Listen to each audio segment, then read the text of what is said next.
لقد خلقنا الانسان فی کبد، بے شک ہم نے انسان کو بڑی مشقت میں پیدا کیا۔ سورہ انشقاق کے اندر بھی اس طرح کی آیات آئی تھی، میں نے ڈیٹیل گفتگو کی تھی کہ ہر شخص مشقت میں پیدا کیا گیا، پیدائش سے لے کے مرتے دم تک انسان مشقت میں، خصوصاً جب وہ جوانی کی عمر میں قدم رکھتا ہے تو مشقت میں اضافہ ہو جاتا ہے، اور وقت کے ساتھ ساتھ انسان پہ برا وقت ہی آتا ہے، اچھا وقت نہیں آتا۔ انسان کی مصروفیات بڑھ جاتی ہیں، انسان کی تگ و دو بڑھ جاتی ہے، اولاد کی تربیت کا معاملہ، ان کے رزق کا بندوبست کرنا، ظاہر ہے اللہ نے اسباب کے ساتھ چیزوں کو جوڑا ہوا ہے، تو پوری زندگی انسان مشقت کاٹتا رہتا ہے۔ لیکن کامیاب ہیں وہ لوگ جن کی یہ مشقت اللہ کے لیے ہوتی ہے، چاہے وہ اپنے بیوی بچوں کے لیے بھی کر رہے ہیں، لیکن خدا ٹاپ پرائرٹی رہے، اللہ کو ترجیح اول مانے۔ جیسے ہی اللہ کے حوالے سے ترجیح ہٹ گئی تو آپ کی بڑی سی بڑی نیکی بھی زیرو سے ملٹیپلائی ہو جائے گی۔ ایک شخص رزق حلال کما رہا ہے، اس کے لیے نیکی ہے، لیکن اگر اس کی وجہ سے وہ نمازیں چھوڑ رہا ہے، روزے چھوڑ رہا ہے، اللہ کے احکامات کو پامال کر رہا ہے، تو یہ اس کی نیکی پھر کس کام کی؟ وہ تو پھر کئی اور لوگ بھی کر رہے ہیں۔ کیا دنیا میں لاکھوں غیر مسلم ایسے نہیں ہیں جو حلال کما رہے ہیں؟ بڑے بڑے اپ رائٹ قسم کے لوگ ہیں، اس طرح کے آپ کو مسلمانوں میں دکھانے مشکل ہو جاتے ہیں، لیکن جب تک خدا کے ساتھ کمٹمنٹ نہیں ہوگی آپ کی نیکیوں کا آپ کو فائدہ نہیں ہوگا۔ تو انسان کو مشقت میں اللہ نے پیدا کیا، ماں کو بھی مشقت اٹھانی پڑتی ہے، باپ کو بھی اٹھانی پڑتی ہے، اور انسان جب یعنی بچپن میں تو اس کی بڑی بادشاہ والی زندگی ہوتی ہے، جو جوانی میں قدم رکھتا ہے اس کی مشقت کا دور شروع ہو جاتا ہے، حتیٰ کہ انسان اس زندگی سے فارغ ہو جاتا ہے۔ اتنی تکلیفیں اٹھانے کے بعد ابھی آخرت کی تکلیفیں باقی ہیں۔ اگر کسی نے دنیا میں اللہ کی مرضی کی زندگی گزاری تو اس کی یہ مشقت عارضی ہے، ہمیشہ کی کامیابیاں اس کا مقدر ہے،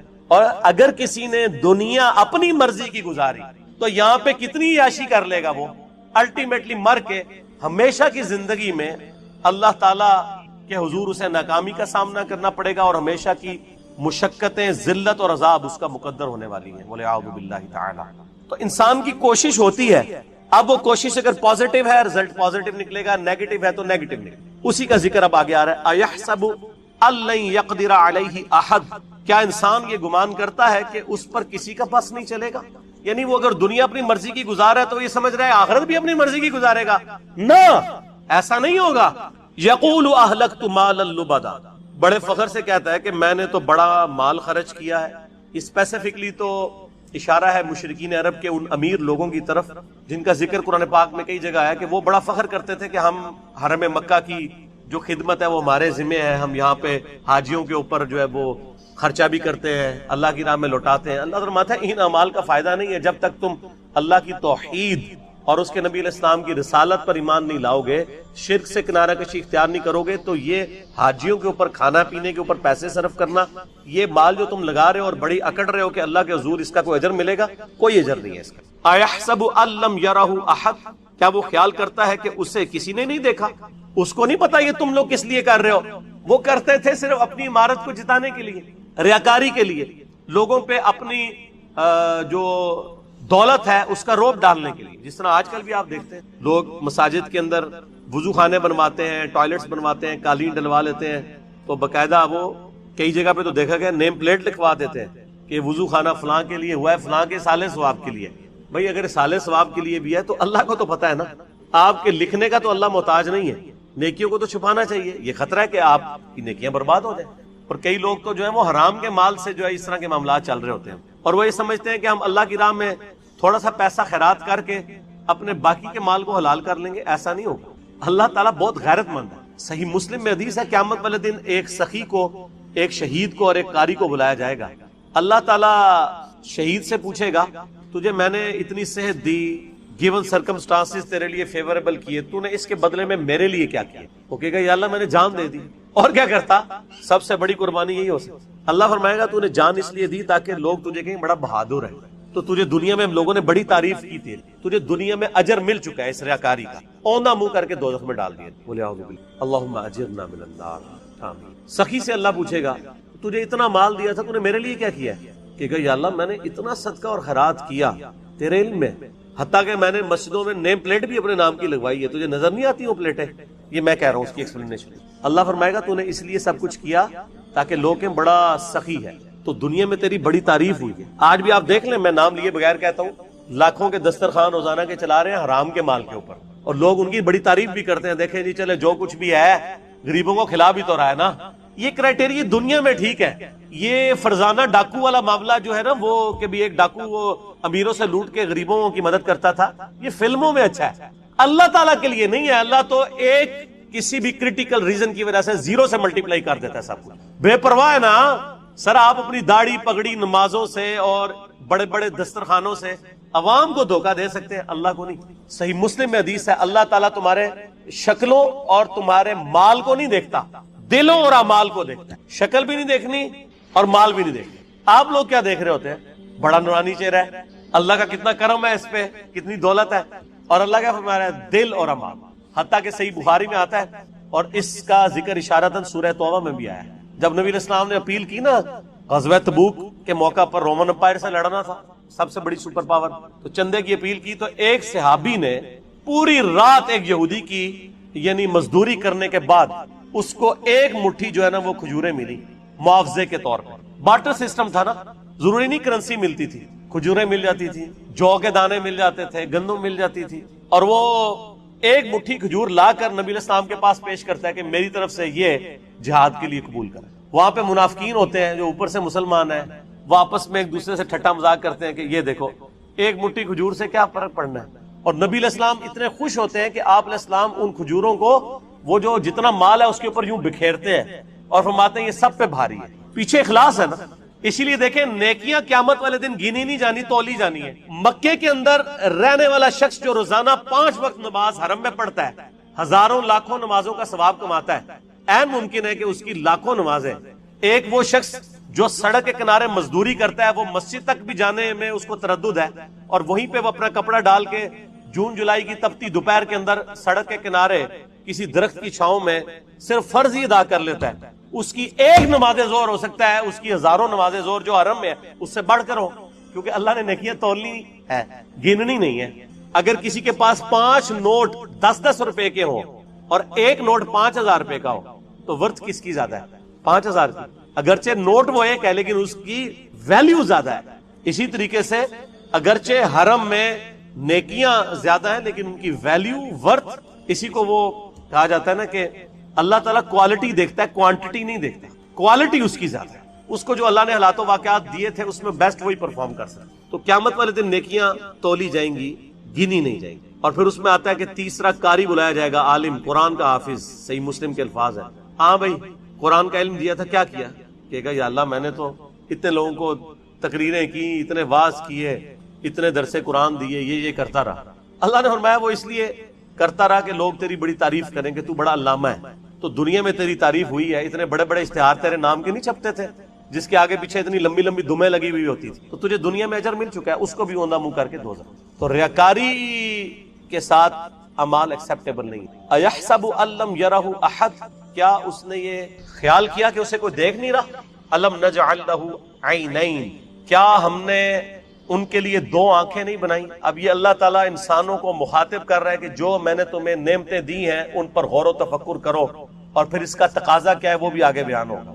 ہم سب جتنے 100+ یہاں لوگ بیٹھے ہیں یا ہزاروں لوگ جو ویڈیو میں دیکھیں گے، کہ پوری دنیا کے انسان اپنے آپ کو سامنے رکھیں، اللہ تعالیٰ آپ سے مخاطب ہے۔ الم نجعل لہ عینین، کیا میں نے تم لوگوں کو آنکھیں نہیں دی؟ ولسانا وشفتین، اور ایک زبان اور 2 ہونٹ نہیں دیے؟ اس کے اندر قیامت مضمر ہے میرے بھائی، یہ زبان اور ہونٹ نہ ہو تو بچہ بڑا ہی نہیں ہو سکتا۔ اور جو ساتھ جبلی ہدایت اللہ نے دی ہے اسے پتا ہے کہ میں نے دودھ کیسے پینا ہے، بچے کو سکھانا نہیں پڑتا، وہ اپنی جبلی ہدایت، نیچرل انسٹنکٹ جسے کہتے ہیں، جیسا کہ ایک بکری کی نیچرل انسٹنکٹ ہے کہ وہ گوشت کی طرف دیکھے گی بھی نہیں اور گھاس کھائے گی، اور شیر جو ہے وہ گھاس اس کے سامنے، تازہ گھاس کیا تازہ سبزیاں بھی لا کے رکھے وہ اس کی طرف منہ بھی نہیں مارے گا، گوشت کھائے گا۔ اس طرح کی اللہ تعالیٰ نے ہر انسان کو بھی ایک انسٹنکٹ دی جس کی وجہ سے وہ بچپن ہی سے ان چیزوں کی طرف مائل ہو، ہونٹ اور زبان چوسنے کے لیے۔ وَهَدَيْنَاهُ النَّجْدَيْنِ، اور ہم نے اس کو 2 راہیں دکھا دی، 2 گھاٹیاں دکھا دی۔ ایک معنی اس کا یہ بھی کیا گیا ان 2 گھاٹیوں سے مراد اس بچے کے لیے جو ماں کے دودھ پینے کی جگہ ہے وہ مراد لی گئی، کیونکہ ہونٹوں کا ساتھ ذکر ہے اور زبان کا ذکر ہے، اور اس کے بعد اس کو جبلی ہدایت بھی دی ہے، یہاں سے تجھے دودھ ملے گا۔ اور ایک اس کا معنی یہ کیا گیا کہ ان گھاٹیوں سے مراد یہ ہے کہ اسے بتا دیا گیا ہے کہ یہ حق کا راستہ ہے، اس کا انجام جنت ہے، اور یہ برائی کا راستہ ہے، اس کا انجام جہنم۔ انا ہدیناہ السبیل اما شاکرا و اما کفورا، ہم نے ہدایت کا راستہ دکھا دیا ہے، چاہے شکر گزاری کی روش اختیار کرو خواہ نہ شکری۔ فلقتحم العقبہ، پھر وہ داخل ہی نہیں ہوا اس گھاٹی کے اندر جو اللہ کی ریکوائرمنٹ تھی کہ کون سی گھاٹی اختیار کرنے والی تھی۔ وما ادراک ما العقبہ، اور تمہیں کیا پتا ہم کس گھاٹی کا ذکر کر رہے ہیں؟ فک رقبہ، وہ گھاٹی ہے غلاموں کی گردن کو چھڑانا۔ میں اکثر کہتا ہوں کہ یہ جو مال خرچ کرنا ہے نا، یہ اللہ تعالیٰ کو اتنا محبوب ہے کہ قرآن حکیم میں نماز کے پیرلل ہمیشہ اللہ کی راہ میں صدقہ کرنے کا ذکر آیا ہے، اور یہاں پہ تو دیکھیں اس سے ہٹ کے نماز کا کہیں ذکر ہی نہیں، اللہ کی راہ میں خرچ کر، غلاموں کو آزاد کروانا۔ غلامی کا دور تھا، آج اس کی ماڈرن فارم یہ ہے کہ کوئی مقروض ہے اور آپ کو اللہ نے رقم دی ہے تو آپ اس مقروض کو اس قرضے سے نجات دلا سکتے۔ او اطعام فی یوم ذی مسغبہ، یا بھوک والے دن قحط کے عالم میں کسی بھوکے کو کھانا کھلانا۔ یہ ہے وہ گھاٹی جو تمہیں عبور کرنی، یعنی جیب ڈھیلی کرنی ہے اللہ کے لیے۔ اللہ کے لیے جیب وہی ڈھیلی کرے گا جس کی یہ عقیدت ہوگی اللہ کے ساتھ، اور یہ عقیدہ وابستہ ہوگا کہ میں جو مال اللہ کی راہ میں خرچ کر رہا ہوں الٹیمیٹلی اس کا بدلہ مجھے اللہ تعالیٰ نے آن دا ڈے آف ججمنٹ قیامت کے دن دینا ہے۔ دنیا میں تو اگر آپ سے گورنمنٹ کہے کہ آج 10 روپے خرچ کرو، ہفتے بعد 1 لاکھ روپے لے لینا، تو سب لوگ کہیں گے جی ہمارے پاس تو کافی پڑے ہوئے گھر، یہ بھی لے لیں، اور لاکھ کے ساتھ ڈبل شاہ کے کئی واقعات آپ کے ملک میں نہیں آتے۔ اور اللہ کیا فرما رہا ہے سورہ البقرہ میں؟ 700 گنا تک کر کے لوٹاؤں گا، 700 گنا، اور یہ فرمایا جس کے لیے چاہوں گا اس سے بھی زیادہ اس کے لیے لوٹا دوں گا۔ اتنا بڑا پروفٹ تو کوئی بھی نہیں دیتا۔ اور اس دن جس دن کی کرنسی صرف نیکی ہے، قیامت کے دن، قرآن حکیم میں کئی جگہ آیا نا، اگر کسی شخص کو یہ اختیار دیا جائے کہ اس زمین اور اس کے مثل اور سونا، پوری زمین جتنا سونا بھی خیرات کر دیا جائے، تو کہے گا یا اللہ میں خیرات کرتا ہوں مجھے دوزخ سے رہائی مل جائے۔ تو یہاں تو اللہ تعالیٰ آپ سے اتنا بڑا سونا ڈیمانڈ نہیں کر رہا، گیون سرکمسٹانسز میں جو جتنا افورڈ کر سکتا ہے اللہ کی راہ میں خرچ کر۔ بھوکے کو کھانا کھلانا، اور یہ کھانے کھلانا چاہیے۔ آج کل یہ جو بھوکے جعلی قسم کے پھر رہے ہیں نا زیادہ تر، ان کو بھی جو ہے نا ایڈریس کرنے کا بڑا آسان طریقہ ہے۔ جو کہتا ہے نا جی میں نے روٹی کھانی ہے، مجھے 10 روپے دیں، اس کو کہ چلو روٹی کھلا دیتے ہیں، آؤ ہوٹل پہ بیٹھو کھاؤ روٹی، پیمنٹ کر دوں گا۔ وہ بیسیکلی پیسہ مانگنے کے لیے انہوں نے ایک جو ہے ذریعہ اڈاپٹ کیا ہوا ہوتا ہے، انہوں نے وہ روٹی نہیں کھانی ہوتی ہے، وہ پروفیشنل ہوتے ہیں۔ لیکن یہ یاد رکھیے گا قرآن حکیم میں ایون اگر کوئی پروفیشنل بیگر بھی، کوئی بھکاری آپ کے پاس آ جاتا ہے، آپ کو یہ اجازت نہیں کہ آپ اسے ڈانٹیں، آپ ڈانٹیں گے نہیں اسے، بلکہ آپ اس کو جو ہے وہ پیار محبت کے ساتھ جو ہے وہ اس کے راستے کے اوپر چلا دیں گے، اسے کہیں گے بھائی اللہ تعالیٰ آپ کی مدد۔ ڈانٹنے کی اسلام میں اجازت نہیں ہے۔ اگر آپ پیسے نہیں دے سکتے تو یہ حق آپ کو کس نے دیے کہ آپ کسی کو ڈانٹیں؟ آپ نے کیا اس شخص کو خریدا ہوا ہے کہ آپ اسے ڈانٹیں گے؟ کوئی آتا ہے آپ اس کو دعا ہی دے دیں کہ اللہ تعالیٰ آپ کی اس پریشانی کو دور فرمائے۔ اور اگر کوئی روٹی کا طلبگار ہے اور آپ کھلا سکتے ہیں تو ہوٹل پہ اس کو لے جائیں، کھلا دیں۔ اور آپ دیکھیں گے اکثر لوگ ہی فارغ ہو جاتے ہیں، کئی لوگ مسجدوں میں کھڑے ہوتے ہیں، او جی جیب کٹ گئی ہے، فلاں شہر جانا ہے، کرایہ چاہیے۔ آپ ان کو اگر کہیں کہ ہاں آپ کو بس میں بٹھا دیں تو 100 میں سے شاید 2 یا 3 بندے تیار ہوں گے۔ تو مقصد تو ان کا جانا تھا۔ میں تو یہی کرتا ہوں، اگر کسی کو اس طریقے سے معاملہ ہو تو میں تو پھر اس کو بس میں بٹھا کے آتا ہوں، کنڈکٹر کو کرایہ اس کے ہاتھ میں، اور ساتھ کیا کہتا ہوں کہ اگر یہ اترے تو کرایہ تیرا، چلو اس غریب کے کام آ جائے نا، اس کو نہیں دینا جس نے 2 نمبری کی ہے، جھوٹ بولا ہے۔ اگر ایسا کوئی کرے تو یتیمن ذا مقربہ، یا یتیم جو کہ رشتہ دار بھی ہو اسے کھانا کھلایا جائے، او مسکینن ذا متربہ، یا مسکین جو ہے جو خاک نشین ہے، مٹی پہ بیٹھنے والے جن کے پاس جگہ بھی نہیں ہے، ان کو کھانا کھلانا، یہ اللہ تعالیٰ کے حضور نیکیوں میں سے ایک نیکی۔ ثم کان من الذین آمنوا وتواصوا بالصبر وتواصوا بالمرحمہ، پھر اس کے بعد ایمان والوں سے جو ایک دوسرے کو نصیحت کرتے ہیں صبر کی، اور ایک دوسرے کو رحمت کی نصیحت کرتے رہتے ہیں۔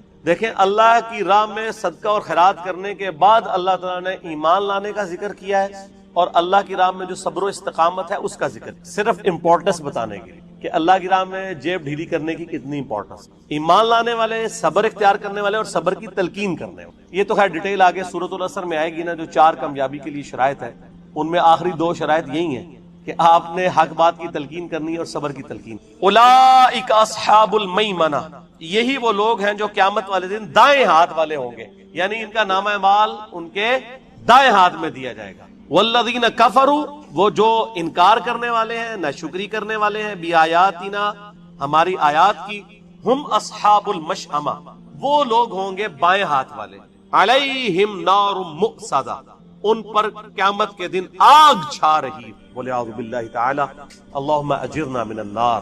آمین۔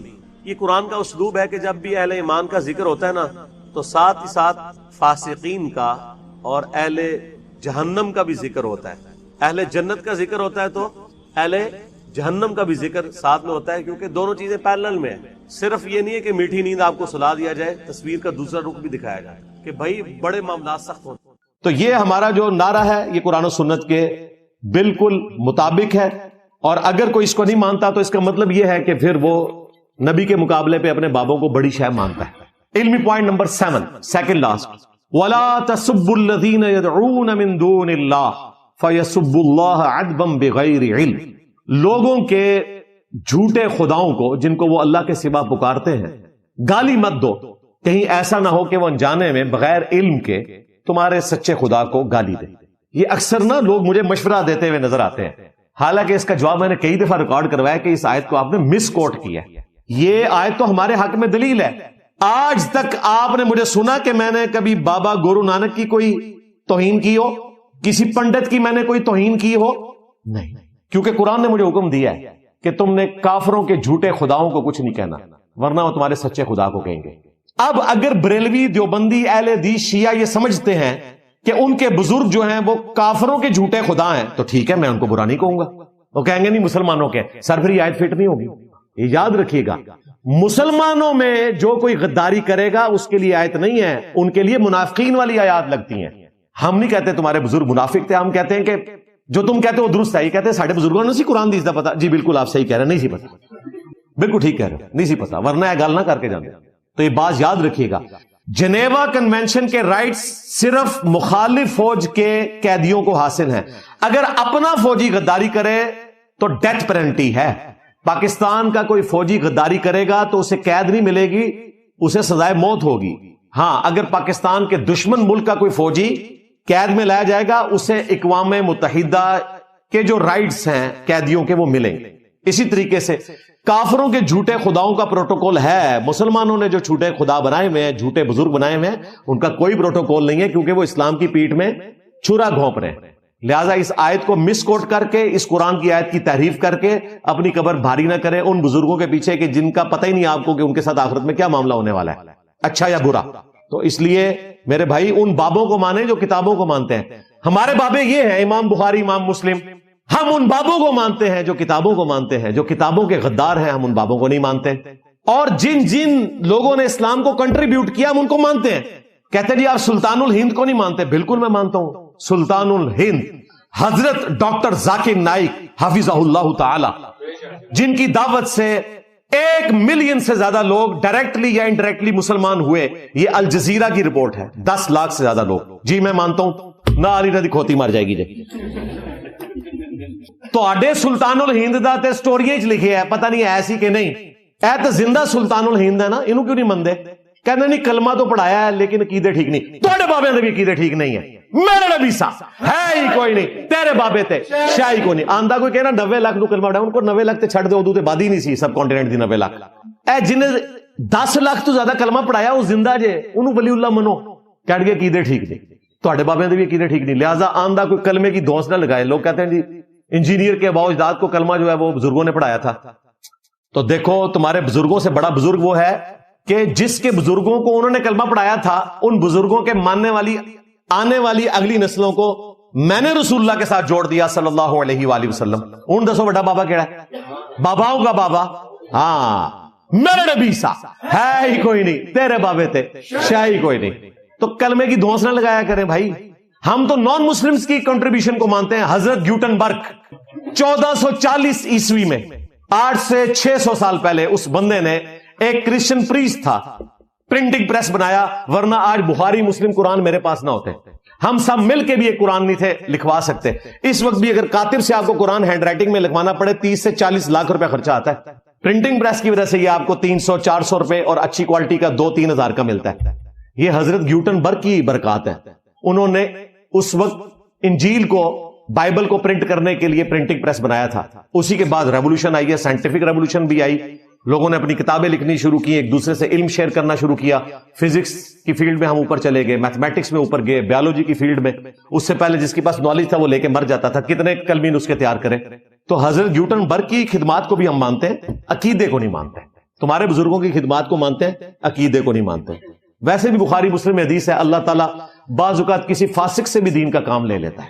تو کسی کا کلمہ پڑھانا کوئی دھونس نہیں ہے کہ ہم اس کے عقیدوں کو مان لیں. تم آپس میں ایک دوسرے کو نہیں مانتے ہو. اہل تشیع کے وہ بزرگان دین جن کی وجہ سے آج 6 سے 8 کروڑ بندہ ایران میں مسلمان ہے، ان کو تو تم مسلمان بھی نہیں سمجھتے. تو تمہارے بزرگوں کو وہ کیسے مان لیں اور ہم تم دونوں کے بزرگوں کو کیسے مان لیں اگر ان کے عقیدے خراب ہوں؟ عقیدے درست ہوں تو ہمارے سروں کے تاج ہے الحمدللہ. تو میں نے کچھ عرصہ پہلے اعلیٰ حضرت کے 12 عقیدے ویڈیو میں ریکارڈ کروایا تھا ان مولویوں کے لیے جو کہتے تھے کہ انجینئر، خود چیلنج کیا. ٹھیک ہے، آج یقین جانو کہ مجھے ان کا نام لینے کی بھی ضرورت نہیں ہے. میں نہیں چاہتا میرے پلیٹ فارم سے ان میں سے کسی کا نام جائے. ٹھیک ہے، میں اشارتاً آپ کو بتا دیتا ہوں، جس نے تازہ جو ہے اپنے ایک جرم کے اوپر معافی مانگ کے تو انسٹال ہونے کی کوشش کی ہے مفتی منیب صاحب کے ساتھ بیٹھ کے، اس نے خود کہا تھا کہ جی انجینئر جس کے اوپر تجھے ناز ہے نا وہ عقیدے ریکارڈ کروا. میں نے 12 ریکارڈ کروائے ہیں، آج تیسرا سال ہے، جواب نہیں دیا ویڈیو میں سوائے اس کے کہ اس پہ 295C لگوائیں گے. ٹھیک ہے، بس تیری چیخیں نکلیں گی، تیری میمز بنیں گی. اور جو تیرے مخالف تھا نا ایک بندہ، ٹھیک ہے، جس کی ہم نے اہل بیت علیہ السلام کا دفاع کرنے کی وجہ سے اتنی عزت کی، اور اس پہ جب 295A لگی جو آج تک لگی ہوئی ہے، ٹرائل ہو رہا ہے اس کا، ابھی تک فارغ نہیں ہوا، اس نے کتنی بڑی غداری کی کہ 295C کے مسئلے میں میرے خلاف آ کے کھڑا ہوا. لیکن تو آج اس قابل بھی نہیں میں تیرا نام دوں. اور آندہ سے ہماری کسی پوڈ کاسٹ میں نے بتا دیا کسی مولوی کا نام نہیں لینا. ہم اپنے پلیٹ فارم سے ان لوگوں کو اس قابل نہیں سمجھتے کہ ان کا نام بھی لیا جائے. ان کے لیے کیا ہے؟ میمز بنے گی. ان میمز کے اوپر تھم نیلز پہ ان کی تصویریں لگیں گی، وہاں سے آپ ان کی شکلیں پہچانیں گے. ہمارے پلیٹ فارم سے ہمیں کوئی ضرورت نہیں ان کا نام لینے کی. ہاں، یہ اس قابل بھی نہیں ہے کہ ان کو ہم اپنے پلیٹ فارم سے مشہوری دیں جن کو کوئی جانتا نہیں. اللہ کے فضل سے اس پلیٹ فارم کی آواز پوری دنیا میں پہنچ چکی ہے، اور آج پوری دنیا میں مسلمانوں کا رٹز یہی ہے کہ میرے نبی سا ہے ہی کوئی نہیں، تیرے بابے تھے شے ہی کوئی نہیں، مولا علی سا ہے ہی کوئی نہیں، بنو امیہ تھے شے ہی کوئی نہیں. الحمدللہ. اور انجینئر کے جیسا ہے ہی کوئی نہیں، تیرے مولوی تھے شے ہی کوئی نہیں. اے میں آستہ اس واسطے بولا ہے تو اڈے ہستے ہیں منو کوئی ادھر ادھر. ٹھیک ہے، علمی پوائنٹ نمبر 8 آخری، اس کے بعد انشاءاللہ تصویر کی بدعت حسنہ کا وقفہ کریں گے. ٹھیک ہے انشاءاللہ، تاکہ آپ جا کے آج فیس بک پہ لگائیں اور تماشا دیکھیں. ہاں الحمدللہ. اور اگلی بار پھر اسی طرح لوگ، آپ تو میں رائے جتنا بھی مرکز بناؤں تو چھوٹا پڑ جائے گا بھائی، لیکن ہم نے یہ کام نہیں کرنا. ہاں آپ لوگ بھی سن لیں، ایک دفعہ آنے کی اجازت ہے، اگلی بار تو نہیں آنا. ہاں جی، پچھلے 17 سال سے ہم لوگوں سے ریکویسٹ کرتے ہیں ایک دفعہ آنا ہے، باقی لوگوں کو بھی موقع دیں، ورنہ آپ لوگ اگلی دفعہ اگر آتے ہیں تو پھر ہم باقی لوگوں کو کہاں بٹھائیں گے. ایک تصویر کافی ہے، ایک تصویر کا ہی بوجھ اٹھا لیں. اور میں یہاں آپ کو صرف اس لیے بلاتا ہوں کہ آپ اپنے استاد کو دیکھیں کہ صرف مولا علی کا نام نہیں لیتا، اس کی زندگی میں مولا علی کا فخر بھی آپ کو نظر آئے گا. ہاں، اور ہمارے مخالفین صرف بنو امیہ کا دفاع نہیں کرتے، ان کی رہائشیں، ان کی گاڑیاں، ان کا کھانا پینا بھی بنو امیہ والا ہے. ہاں، میرے سامنے تو کوئی مرغن غذا آ جائے نا تو میں بسم اللہ پڑھنے سے پہلے کہتا ہوں بنو امیہ، چلو تھوڑا سا ہم کھا لیتے ہیں. ہاں، اتنا اللہ سے خوف آتا ہے. ٹھیک ہے، تو یہ صرف اس لیے میں بلاتا ہوں تاکہ آپ کی ملاقات بھی ثابت ہو. جیسے وہ محدثین کے ہاں روایت استاد در استاد چلتی ہے نا، وہ کہتے ہیں اس کی اس سے ملاقات بھی ثابت ہے. تو وہ والا معاملہ ہو تاکہ آپ میں ایک بجلی دوڑے اور آپ جا کے خدمت نبوت کا کام کریں. کوئی ہم نے چندہ بک نہیں بنائی، کوئی پارٹی لانچ نہیں کی، کوئی پیری مریدی کا معاملہ نہیں ہے. ہاں جی، ساری پاکستان کی پولیٹیکل پارٹیز، خواہ وہ پی ٹی آئی ہو، نون لیگ ہو، JUI ہو، جماعت اسلامی ہو، یہ ہماری جماعتیں ہیں. پاکستان کی جتنی مذہبی جماعتیں ہیں وہ ساری ہماری جماعتیں ہیں.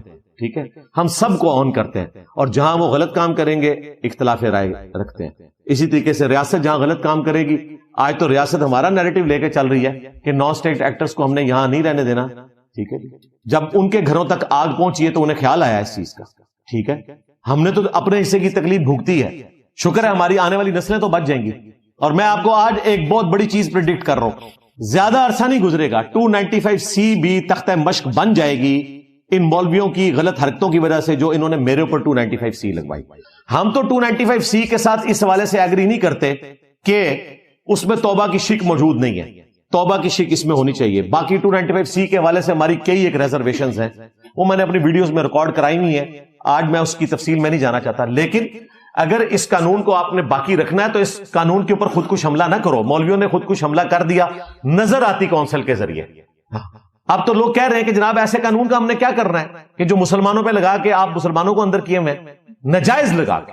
علمی پوائنٹ نمبر 8، کنتم خیر امۃ اخرجت للناس تأمرون بالمعروف وتنہون عن المنکر وتؤمنون باللہ، تم سب سے بہترین امت ہو جو لوگوں کے نفع کے لیے نکالے گئے، لوگوں کو نیکی کی طرف بلاتے ہو، برائی سے روکتے ہو اور اللہ پر ایمان لاتے ہو۔ ایمان تیسرے نمبر پہ ذکر ہوا تاکہ بتایا جائے کہ ایمان اسی کا کامل ہے جس میں حمیت ہے نیکی کی طرف بلانے کی اور برائی سے روکنے کی۔ اور صحیح بخاری میں حدیث، بلغوا عنی ولو آیہ، پہنچا دو میری طرف سے خواہ تمہیں ایک آیت ہی آتی ہو۔ نبی اسلام نے ہر امتی کو ختم نبوت صلی اللہ علیہ وآلہ وسلم کی برکت سے ڈگری دے دی، ایک آیت بھی آتی ہے تو آگے پہنچا دو۔ حتیٰ کہ صحیح بخاری میں حدیث ہے کہ شیطان نے انسانی شکل میں آ کر آیت الکرسی کا وظیفہ دیا حضرت ابو ہریرہ کو، ان کو نہیں پتا تھا کیونکہ اس زمانے میں یہ والا علم غیب نہیں ہوتا تھا۔ نبی اسلام نے ان کو بتایا 3 دن سے شیطان آ رہا تھا۔ اب میں کیوں نہ کہوں کہ ابو ہریرہ جیسا ہے ہی کوئی نہیں، غوث کتب ابدال تشائی کو نہیں، اگر ابو ہریرہ کو نہیں پتا چلا کہ یہ انسانی شکل میں شیطان تھا، تمہارے غوث کس طرح ہتھیلی کے اوپر کائنات کو دے سکتے ہیں؟ لو سامو، یہ 3 دن سے جو مہمان انسانی شکل میں آ رہا تھا یہ شیطان تھا، لیکن اس نے بات سچی کی کہ جو آیت الکرسی رات کو پڑھ لیتا ہے صبح تک ایک فرشتہ اس کی حفاظت کے اوپر مامور ہو جاتا ہے۔ تو ہمیں تو قرآن و سنت نے یہ سکھایا، لیکن اللہ کا شکر ہے جی، ان قریب میں آپ کو بتاؤں انشاءاللہ تعالی، مجھے پاکستان میں کئی مدارس کے علماء نے کہا کہ آپ آئیں ہمارے مدرسے میں آ کے ہمارے علماء سے خطاب کریں، بڑی خوشی کی بات ہے۔ میں آپ کو بتا رہا ہوں، اذا جاء نصر اللہ والفتح ورأیت الناس يدخلون فی دین اللہ افواجا، سب نے ایکسپٹنس دے دی ہے بھائی، اس شر میں سے اتنا بڑا خیر نکلا ہے۔ سورۃ البقرہ میں اللہ تعالیٰ نے فرمایا نا کہ قریب ہے کہ کسی چیز میں تم شر محسوس کر رہے ہوتے ہو، کراہت محسوس کر رہے ہوتے ہو، اس میں تمہارے لیے خیر چھپا ہوتا ہے، یہ اتنا بڑا خیر اس میں سے نکلا ہے، کو ایگزسٹ کرنے کا۔ تو اللہ کا شکر ہے یہ دعوت حق ہر بندے تک پہنچ رہی ہے۔ اب مجھے بتائیں، جو لوگ یہ کہہ رہے تھے کہ انجینئر صاحب جب جیل سے نکلیں گے تو ان کا سافٹ ویئر اپ ڈیٹ ہوا ہوگا، تو سافٹ ویئر کدھر اپ ڈیٹ ہوا ہے؟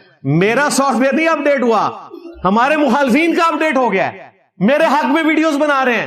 کل تک قادیانی کہتے تھے، آج کہہ رہے ہیں کہ نہیں نہیں جناب وہ تو گستاخ رسول ہو ہی نہیں سکتے، یعنی اندروں بھی مان گئے کہ میرے نبی سا ہے ہی کوئی نہیں، تیرے بابے تھے شے ہی کوئی نہیں۔ اور وہ مخالفین جو آج تک میری جان کے درپے ہیں، ان کا سافٹ ویئر اپ ڈیٹ ہو گیا ہے، وہ اسٹامپ پیپر لکھ کے اپنی جماعت سے لانے برات کر چکے ہیں۔ جو اسٹامپ پیپر لکھ رہا ہے وہی باہر نکل رہا ہے، ورنہ وہ ڈیالہ جیل میں ہے۔ میرے ساتھ وہاں ڈیالہ جیل میں کتنے لوگ تھے، ضمانت لے کے نکلتے تھے باہر، پولیس ان کا استقبال کر رہی ہوتی تھی، پھر اندر اگلے کیس میں، جب تک اسٹامپ پیپر پہ لکھ کے نہیں دے رہے کہ ہمارا اس جماعت سے تعلق نہیں ہے۔ تو سافٹ ویئر کس کا اپ ڈیٹ ہوا؟ ہمارے مخالفین کا۔ تو میرا سافٹ ویئر اگر اپ ڈیٹ ہوا ہے تو یہی ہوا ہے کہ میں تو پہلے سے زیادہ پیشن کے ساتھ ختم نبوت صلی اللہ علیہ وآلہ وسلم کے لیے کام کر رہا ہوں الحمدللہ۔ تو وہ ہمارے اسٹوڈنٹس کو یہ میں نے اینڈ پہ رکھا تھا کہ پتہ چل جائے کہ سافٹ ویئر کس کا کس قسم کا اپ ڈیٹ ہوا ہے، وہ آپ کو پتہ چل گیا۔ باقی ہمارے وہ اسٹوڈنٹس جو کبھی مجھے اسٹیبلشمنٹ کا اعلی کار سمجھتے تھے وسوسوں کی وجہ سے، کسی کے کہنے کے اوپر، وہ اسٹوڈنٹس جو کبھی وسوسے کا شکار ہو کے کہتے تھے کہ جی آخر انجینئر صاحب کو کوئی پکڑتا کیوں نہیں ہے، اگلے نے پکڑا بھی ہے اور سب تو بڑی دفعہ ٹھوکی ہے۔ میں نے تو کنکلوڈ کر لیا تھا کہ میں نے تو اب نہیں نکلنا جیل سے، اور میں نے اپنے آپ کو تسلی دی تھی کہ میں نے 48 سال میں یا اللہ اتنا کام کیا ہے کہ امام نووی تو 45 سال میں فوت ہو گئے تھے، اتنا کام کر کے میں تو 3 سال زیادہ ان سے گزار چکا ہوں، اور کام تو آپ کے سامنے ہے کہ مجھے اب ضرورت نہیں ہے، میں اگر پوری زندگی بھی جیل میں رہوں تو یہ دعوت حق تو چلتی رہے گی۔ تو اللہ کا شکر ہے کہ جن کو یہ خدشہ تھا، تو بھائی جو ان کے لیے کام کرتے ہیں نا ان پہ 295C نہیں لگتی۔ میں نام نہیں لیتا کیونکہ میرے لیے اب سارے علماء قابل احترام ہیں جنہوں نے میرے حق میں بات کی۔ انہی میں سے ایک بہت بڑے عالم دین تھے جن پہ توہین قرآن کے حوالے سے بہت بڑا الزام لگا اور میں نے ان کا دفاع کیا، اور انہوں نے اتنی بڑی بات کی حتیٰ کہ ان کے استادوں نے کہا کہ آپ توبہ کریں۔ انہوں نے کرسچنز اور جوز کے حوالے سے یہ بات نہیں کی تھی، خود بات کی تھی قرآن کے حوالے سے۔ 295B لگتی تھی، 25 سال قید ناقابل ضمانت، اور توبہ معافی نہیں۔ آپ کو پتا ہے توہین مذہب کی معافی کوئی نہیں ہے، توہین مذہب کی معافی یہ ہے کہ آپ نے وہ سزا بھگتنی ہے۔ 25 سال انہوں نے جیل سے باہر نہیں آنا تھا، لیکن میں فرنٹ سے لیڈ کرتے ہوئے سامنے آیا، میں نے کہا انہوں نے معذرت کر لی ہے، اس کے بعد کوئی ان کے اوپر نہیں لگنی چاہیے۔ اگرچہ ان کے اپنے کئی بڑے علماء نے کہا کہ یہ نکاح بھی دوبارہ کرے، بیعت بھی دوبارہ کرے، تجدید ایمان بھی کرے، پتہ نہیں کیا کچھ کہا، ان پہ کوئی دفعہ نہیں لگی۔ ایک NCCIA کے ڈائریکٹر نے مجھے خود بتایا کہ انجینئر صاحب میں اس وقت پاکستان کے ایک بہت بڑے سٹی میں ہیڈ تھا، میں نام نہیں لیتا ورنہ ان کو پتہ چل جائے گا میں کس بندے کی بات کر رہا ہوں۔ کہتا ہے میرے پاس اپلیکیشنز آئی، حالانکہ میں اسٹوڈنٹ آپ کا تھا، لیکن میں چاہتا تو میرے انڈر جو ہے وہ 6 اضلاع کا ریکارڈ سارا میرے انڈر تھا، میں اس میں 295B کارڈ دیتا، وہ ذلیل ہوتا رہتا. لیکن یہ آپ کی تربیت تھی کہ میں نے ان کی اپلیکیشن ان کے منہ پہ ماری کہ ہم کسی عالم دین کے خلاف اس طریقے سے 295B نہیں کاٹیں گے. یہ کریڈٹ بھی اس پلیٹ فارم کو جاتا ہے. ہاں الحمدللہ وہ کارڈ دیتا نا، اسٹیبلشمنٹ بھی کچھ نہیں تھی کر سکتی. یہ ذہن میں رکھیے گا. ونس جب FIR کٹ جائے نا تو پھر جوڈیشری سے آپ نے ذلیل و خوار ہو کے ہائی کورٹ میں جا کے آپ کی 4 مہینے بعد کہیں جا کے بیل ہونی ہے. وہ بھی اگر حالات سازگار ہوئے تو کہتا ہے میں نے نہیں FIR کٹنے دی، میں نے واپس کر دی تھی. تو یہ ہماری تربیت ہے. تو دیکھیں اللہ کا شکر ہے کہ اس دعوت حق کا فیض ہر جگہ پہنچ رہا ہے. تو جو لوگ مجھے اعلی کار سمجھتے تھے وہ لوگ بھی مان گئے کہ میں کسی پولیٹیکل جماعت کا اعلی کار نہیں، کسی ریاستی ادارے کا اعلی کار نہیں ہے. جس طریقے سے مجھے دھوکے سے یہاں پہ انہوں نے نظر بند کیا، پھر 295C ٹھوک دی، اور جس طریقے سے میں جیلوں میں گھومتا رہا، تو مجھے بتائیں اگر میں ہوتا تو میں تو بڑے احترام سے جناب جہاز پہ لینڈ کرتا اور جا کے اپنے مدرسے میں جا کے تقریر کر رہا ہوتا اپنی اکیڈمی میں. یہ کچھ تو نہ میرے ساتھ ہوتا. اب بھی اگر کسی نے نہیں ماننا تو نہ مانے، اس کو اللہ ہی سمجھ دے. تو اللہ کا شکر ہے اس شر میں سے یہ خیر بھی نکلی. باقی آخر میں اناؤنسمنٹ کروں گا اپنے ان سٹوڈنٹس کے لیے جن کو پھر بھی کوئی وسوسہ آتا ہے کہ انجینئر صاحب بیٹھ کیوں نہیں جاتے علماء کے ساتھ اور بیٹھ کے 2 ہاتھ کر لیں علمی طریقے سے. تو میں نے بارہا کہا ہے کہ میں تیار ہوں بیٹھنے کے لیے آپ کی خواہش کے اوپر، ہمارے مخالفین کی خواہش کے اوپر. لیکن خدا کے لیے آسٹریلیا کی کرکٹ ٹیم کا مقابلہ ہاں آپ جیلم کے مشین واللہ نمبر 1 کی ٹیم کے ساتھ تو نہ کروائیں. ہاں اب یہ جیلم کی ٹیم تو نہیں ہے، یہ ختم نبوت کی وجہ سے دنیا کا سب سے بڑا اسلامک پلیٹ فارم ہے اللہ کے فضل سے. دنیا کا یہ توحید کی طاقت ہے، اہل البیت کے دفاع کی طاقت ہے، قرآن و سنت کی طاقت ہے. تو میرے بھائی یہ ظلم تو نہ کریں. تو آپ کے فرقوں پہ برا وقت آیا، ہمارے صحابہ کرام پہ برا وقت آیا تو ہمارے پروفٹ نے فرنٹ سے لیڈ کیا. غزوہ حنین میں بخاری مسلم میں آتا ہے انا النبی لا کذب انا ابن عبد المطلب، میں نبی ہوں اس میں کوئی شک نہیں، میں عبد المطلب کا بیٹا ہوں اس میں کوئی شک نہیں. رڈز پڑھتے ہوئے اکیلے آگے بڑھے، 12,000 کا لشکر بھاگ گیا تھا، صرف 80 بندے حضور کے ساتھ تھے. آپ نے ایک مٹھی بھری کنکروں کی کافروں کی طرف پھینکی، اللہ تعالیٰ نے ان کو اندھا کر دیا، فتح ہو گئی. تو لیڈر تو فرنٹ سے لیڈ کرتا ہے. آج مفتی منیب صاحب کا کام ہے نا وہ کہے کہ میں ہوں مفتی منیب بریلویوں کا امام، انجینئر، میں تیرے سے بات کرنے کے لیے تیار ہوں، اور وہ بھی ان کی خواہش کے اوپر، مجھے کوئی خواہش نہیں ہے. آج کل بیمار ہے، اللہ تعالیٰ ان کو شفا دے. میں تو سمجھتا ہوں یہ آخری نشانی ہے، یا یہ ہے یا باپا جانی. اس کے بعد بریلویوں کی کوئی حالت نہیں رہنی، آپس میں لڑتے رہیں گے. ابھی بھی لڑ رہے ہیں، یہ آخری 2 بندے رہ گئے. میری بات یاد رکھیے گا. جا رہے میں بریلویوں میں 31 سال رہا ہوں، دیوبند میں رہا ہوں، مجھے تو سب کچھ پتا ہے. ہاں وہ بھی کیا دن تھے، ہم بھی ایک جن تھے. آج ہم دیو ہیں، جنوں کے بھی دیو ہیں. ہاں تفنن کے طور پہ نہ آج دیوبند کو بھلا نہیں کہنا، نہ دیوبند کو سلوٹ ہے. دیوبند پورا مکتبہ فکر ان کے علماء میرے ساتھ کھڑے ہوئے. علمی اختلاف میں اب بھی کروں گا، لیکن اب وہ مجھے، اگر آپ مجھے کہیں کہ میں میاں والا واقعہ بار بار سناؤں، ختم. میں آفیشلی اناؤنس کر رہا ہوں اب میاں والا واقعہ میں نے نہیں سنانا. ہاں آپ کو ضرورت پڑے پرانی ویڈیو سے لے لیجئے گا. نہ دیوبند نے جس طرح میرا ساتھ دیا ہے، سلوٹ. میں نے تو جو بنوریا ٹاؤن والے مفتی صاحب ہیں، مفتی نعیم صاحب کے رحمہ اللہ تعالی بیٹے، ان سے بھی میری بات ہوئی تو انہوں نے کہا ہمارے مدرسے میں 5,000 سے زیادہ سٹوڈنٹس پڑھتے ہیں 76 ملکوں کے. تو میں نے کہا مجھے سیکیورٹی ایشو نہ ہو تو میں آپ کے مدرسے میں آ کے آپ کا شکریہ ادا کروں. پچھلے دنوں انہوں نے غامدی صاحب ہمارے استاد کو وزٹ کروایا. تو اب وہ والے معاملات ظاہر ہے اس حوالے سے اہل تشیع تو پہلے بھی ماشاء اللہ تعالیٰ وہ نان وائلنٹ ہے. اس حوالے سے آپ دیکھیں امام کعبہ کے پیچھے شیعہ نماز پڑھ رہے ہوتے ہیں، بریلوی نہیں پڑھتے. مفتی اعظم ایران خامنائی صاحب کا فتویٰ ہے کہ اگر سعودی حکومت آپ کو جان بوجھ کے کہے کہ ہاتھ باندھ کے نماز پڑھو کیونکہ وہ ہاتھ کھول کے پڑھتے ہیں، تو آپ نے نماز پھر بھی امام کعبہ کے پیچھے پڑھنی. اور یہاں سے آپ کو پڑھا کے بھیجتے ہیں، اس کے پیچھے نماز نہیں پڑھتی. اور یہاں آپ کو یہ پڑھاتے ہیں کہ جی امام رفع دین نہ کرے تسی پیچھے کیوں کر دو؟ اور امام کعبہ رفع الدین کرے تو تسی پیچھے نہ کرو، تم کیوں نہیں امام کعبہ کے پیچھے رفع الدین شروع کرتے؟ جی آپ نے امام کو فالو کرنا ہے تو یہاں تمہارے یہ گلی محلے کے اماموں کو ہم فالو کریں گے، ہم اس امام کو فالو کریں گے جس کی قبر مدینے میں صلی اللہ علیہ وآلہ وسلم. باقی امام کی غلطی کا وبال اس پہ ہے، ہم نے سنت کے مطابق نماز پڑھنی ہے. تو اللہ کا شکر ہے اتنی ٹالرنس آئی ہے. تو اب میں مجبوراً یہ بات کر رہا ہوں کہ اگر دیوبند مکتب کو کوئی اس حوالے سے ڈسکشن کرنی ہے تو ٹھیک ہے، مفتی تقی عثمانی صاحب کو لانچ کریں. دیکھیں مفتی تقی عثمانی اور مفتی منیب صاحب دونوں نے دنیا کے سب سے خطرناک فتنے انجینئر محمد علی مرزا کے بارے میں ایک لفظ نہیں بولا، ورنہ سب سے پہلے 295C ان کو میرے پہ کاٹنی چاہیے تھی. انہیں پتا تھا کہ غلط ہو رہا ہے. جب بنوریا ٹاؤن سے فتویٰ آ گیا تو پھر تو کسی دیوبندی نے بولنا ہی نہیں تھا، ورنہ شاید مولانا فضل الرحمان صاحب آپ کو ٹاپ پہ نظر آ رہے ہوتے، نہیں بولے. بلکہ ان سے جب نظر آتی کونسل کے بارے میں پوچھا گیا سینٹ میں تو انہوں نے کہا میں تو اس کا حصہ ہی نہیں ہوں، ان سے جا کے پوچھیں۔ یہ انہوں نے بیسیکلی تھپڑ مارا تھا ان لوگوں کے منہ پہ کہ خود بھگتو جو تم نے اس قسم کا فتویٰ دیا ہے، کیونکہ مولانا فضل الرحمان کو پتا تھا کہ زیادتی ہوئی ہے۔ تو اللہ کا شکر ہے کہ اللہ تعالیٰ نے اس دعوت حق کو اس حوالے سے پوری دنیا کے اوپر ڈومیننٹ ایک حیثیت دے دی ہے۔ تو میں ان کی خواہش کے لیے کہتا ہوں کہ پھر بھی ہے، میں مفتی تقی عثمانی صاحب، مفتی منیر صاحب کو یہاں بٹھاؤں گا، ان کے قدموں میں بیٹھوں گا اور ان سے گستاخانہ عبارتوں کے بارے میں ڈسکشن کروں گا۔ میں تیار ہوں، لیکن یہ کبھی بھی تیار نہیں ہوں گے۔